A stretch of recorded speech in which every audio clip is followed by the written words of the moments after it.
일본에서 울릉도에 가려고 입국했던 사람을 우리가 잡았다기보다는 입국 거부를 해가 이제 돌려주는 데 대해서 모든 언론이 또 상당수 여론이 우리 이명박 정부를 지지를 하고 있습니다. 그러나 이런 국가와 국가 간의 이 행동은 반드시 그 뒤를 생각을 해야 됩니다. 뒤를. 이런 행동이 일본 여론에는 어떻게 비치겠느냐. 일본 정부는 그러면 가만히 있겠느냐 하는 걸 생각을 하고 아주 신중하게 하는 게 맞습니다. 이런 다른 방법도 있었을 거예요. 울릉도에 그 독도 박물관이 있으니까 그 사람들 데리고 가가지고 왜 독도가 우리 땅이냐 하는 것을 논리적으로 설득하는 방법이 있었어요. 설득하고.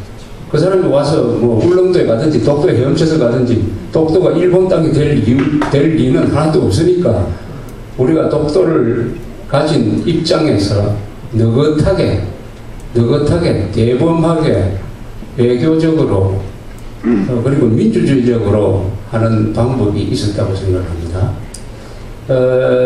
우리는 일본에 가서 독도는 우리 땅이라는 요구나 시위를 우리는 마음대로 할 수가 있습니다. 지금까지 해왔어요.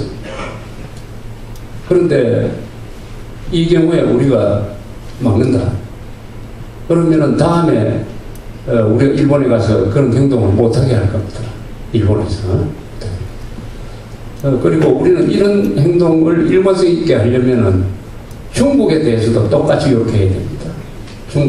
중국이 한국의 영토권에 대해서 인정하지 않는 부분이 몇 군데가 있죠. 그리고 2년 전입니까? 여기 서울 시내 한복판에서 중국 사람들 한 10,000명이 모여가지고 난동을 부린 적이 있습니다. 거기에 대해서 우리 정부가 아주 물렁하게 대처를 했어요. 만약 일본 교민들이 10,000명이 나와서 그렇게 난동을 부렸으면 어떻게 했겠습니까? 우리가 북한에 대해서 하는 행동과 이 중국에 대해서 하는 행동, 일본에 대해서는 하는 행동, 미국에 대해서 하는 행동은 주권국가라서 공평해야 됩니다. 공평해. 그렇게 해야 권위가 생기는 것입니다. 국가의 권위가. 그러지 않고 중국하고 북한에 대해서는 굽실대면서 미국하고 일본에 대해서는 상당히 가혹하게 한다 하는 인상을 국제사회에 주면 안 되는 것입니다. 우리가 그런 균형을 맞춰야 돼요. 균형을. 그리고 일본 입장에서는 이 한국의 이번 조치에 대해서 보복할 수 있는 길이 많이 있을 거예요. 하면 어떻게 할 거냐 하는 데 대해서도 준비를 해야 된다 하는 이야기입니다. 이 독도 문제는 옛날부터 제가 이야기했지만은 독도 문제는 좌파 정권 시절부터 그 좌파 정권뿐 아니라 김영삼 정부 시절부터 거슬러 올라가면은 우리가 대처를 아주 잘못해가지고 잘못된 길로 들어갔어요. 뭐냐? 일본의 무슨 사소한 조치, 자그마한 이 사람을 끌는 이런 데 대해서 너무 과잉 반응을 했습니다. 과잉 반응. 그래서 독도 문제를 이렇게 크게 키웠어요. 키움으로써 우리가 손해를 봅니다. 독도 문제는 우리가 영역을 가지고 있으니까 자신 있게 무시 전략이 상당히 좋았는데 이 무시 전략을 하지 않고 이걸 가지고 하면서 실익은 또 우리가 거두지 못했습니다. 실익을. 근데 김영삼 전 대통령이 가장 강력한 반일 정책을 썼습니다. 국내외로입니다. 국내외로. 일본에 대해서는 부르장머리 꽂혀주겠다고 하고, 대내적으로는 총독부 건물로 쓰여서는 거기에 중앙청으로 쓰였던 건물을 부숴버렸습니다. 뭐냐, 민족정기를 세웠다고. 그런데 민족정기도 세우지 못하고 일본의 부르장머리도 고치지 못했습니다. 오히려 일본이 김영삼의 부르장머리를 고쳤어요. 97년 11월 IMF 외환 위기가 왔을 때 그때 우리 경제 기본적으로는 잘 돌아가고 있었어요. 그 종합금융회사가 해외에서 활동을 하다가 많은 손실을 보면서 이 외환의 흐름이 중간에 좀 경색됐습니다. 말하자면 동맥경화가 온 게 아니고 갑자기 혈관이 좁아졌다 이거죠. 그것만 이렇게 넓히면 경제가 정상적으로 돌아가게 돼 있었어요. 그래서 우리 정부가 일본 정부에 대해서 일본 중앙은행이 우리한테 외화를 좀 일시적으로 대출해주는 그러면은 요 위기를 넘기겠다. 또 일본 회사들이 지금 계속 우리한테 투자했던 돈 빌려줬던 외화를 회수해 가려고 하는데 이걸 좀 말릴 수 없느냐. 딱 일본이 거절해 버렸습니다. 그래서 우리가 IMF로 갔어요. IMF로 갔습니다. 이런 식의 보복이 앞으로 있을 수가 있다 이거죠. 그럼 간 나우토라는 인간이 좀 희미하니까 뭐 안 될지는 모르겠는데 그런까지 다 예상해가지고 이 독도 문제 가지고는 제발 우리가 먼저 나서서 방방 뛸 필요가 없는 것입니다. 그 이유는 우리가 가지고 있기 때문입니다. 우리가 챔피언이고 일본이 도전자니까 챔피언이 뭐 도전자 수준으로 내려가서 하면은 그 문제가 계속 커져요. 커집니다.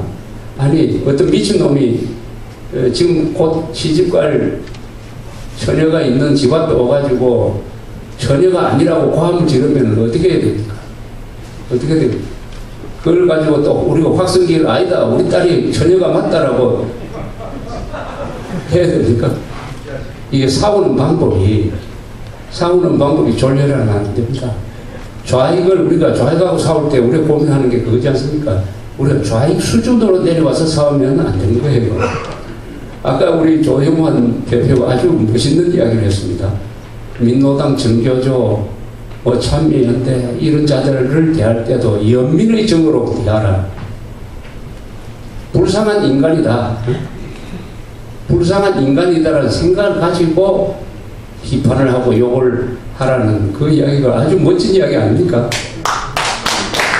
불쌍한 인간, 우리의 적수라고 생각하지 말고 불쌍한 인간, 저것들도 어떻게 구제를 좀 해줘야 될 텐데 하는 이런 마음을 가지고 대하는 자세가 이게 강자의 태도죠. 강자, 진실을 가진 사람의 태도인 것입니다. 그 비슷한 이야기가 성경에 있어요. 로마서 몇 장인가 그렇던데 이런 데 있습니다. 악을 악으로 갚지 말고 모든 사람 앞에서 선을 행하라. 이런 말이 있습니다. 성경에서 상당히 유명한 구절 중에 하나입니다. 악을 악으로 갚지 말고 좌익을 좌익식으로 싸우지 말고 모든 사람 앞에서 그러니까 그 악당 말고 좋은 사람들을 포함하게 이 세계 전체 앞에서 한국이 좋은 일을 하면 이긴다. 좋은 것으로서 그러니까 선으로서 악을 갚는 방법 요게 좌익하고 싸우는 겁니다. 그 이유는 좌익은 자멸하게 되어 있습니다. 자멸. 좌익의 그 논리 공산주의의 논리는 반드시 자멸하게 그 자폭의 메커니즘을 갖고 있어요. 그러니까 그 자폭하도록 우리가 유도하는 것, 구경하는 것 이런 것도 하나의 방법이니까 절대 괴물과 싸울 때 괴물이 되어서도 안 되고 광신도가 싸울 때 우리도 같이 광신도가 되어서는 안 된다. 우리는 머리를 써야 한다. 광신과 싸울 때 우리가 광신이 되어서는 안 된다. 우리는 머리를 써야 한다는 말은 제가 하는 말이 아니고 조지 오웰이라는 사람이 이미 성각자죠. 그 사람은 좌익의 속성을 너무나 잘 알아가지고 좌익의 약점을 잘 아는 그 사람이 일찍 한 말인데 우리 조영원 대표가 현장에서 느꼈던 이야기를 그렇게 같은 취지로서 이야기를 했습니다.